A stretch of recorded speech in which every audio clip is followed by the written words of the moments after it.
Bonjour à tous et bienvenue sur votre chaîne Ambition, Détermination et Réussite. On va un petit peu philosopher sur l'hiver, la neige et les flocons. Non, je déconne.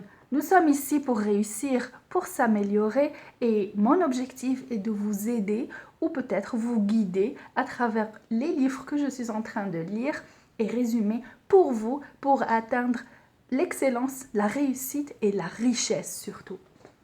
Donc, Richard Bandler, obtenez la vie que vous voulez. D'après Robert Greene, atteindre l'excellence.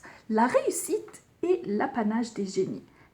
Il faut aussi y mettre son grain de créativité. Les recherches en neurosciences. Donc, en s'appuyant sur les plus récentes recherches en neurosciences, domaine qui m'intéresse pertinemment et particulièrement, l'auteur étudie le parcours d'hommes et de femmes ordinaires par leur discipline, architectes, médecins, enseignants, entrepreneurs, etc. Leur volonté, la volonté et leur persévérance ont accompli leur vocation, atteindre l'excellence et pourquoi pas marquer l'histoire comme Henry Ford, Benjamin Franklin, Paul Graham, Proust.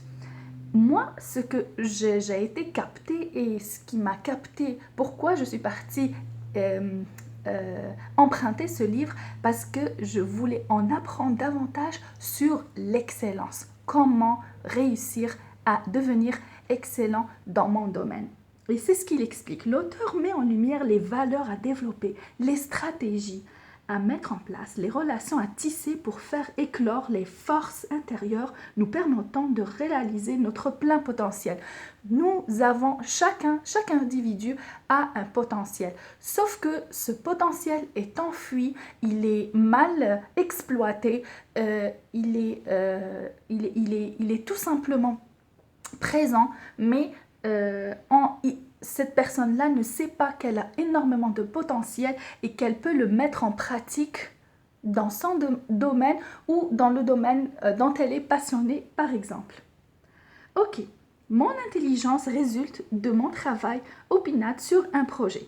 La nécessité est mère de l'invention.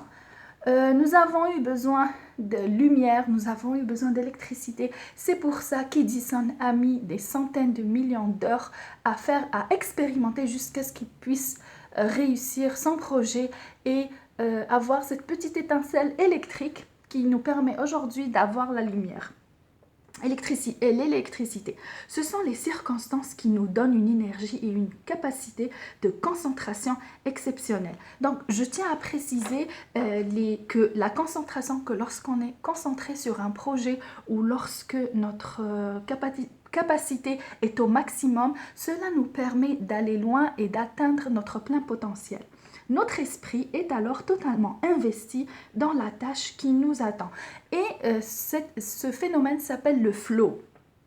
Cette intense concentration fait jaillir toutes sortes d'idées. Notre esprit, notre cerveau devient une fourmilière d'idées et qui nous parviennent de notre inconscient jusque pendant notre sommeil. Parce que la personne qui s'entoure, mettons une personne, un adolescent qui adore jouer aux jeux vidéo, il va jouer toute la journée ou toutes ses heures, pendant toutes ces heures aux jeux vidéo. Son esprit, son conscient et son subconscient vont être automatiquement connectés à ces jeux vidéo parce que ça fait partie d'une forme de sphère que ça se répète.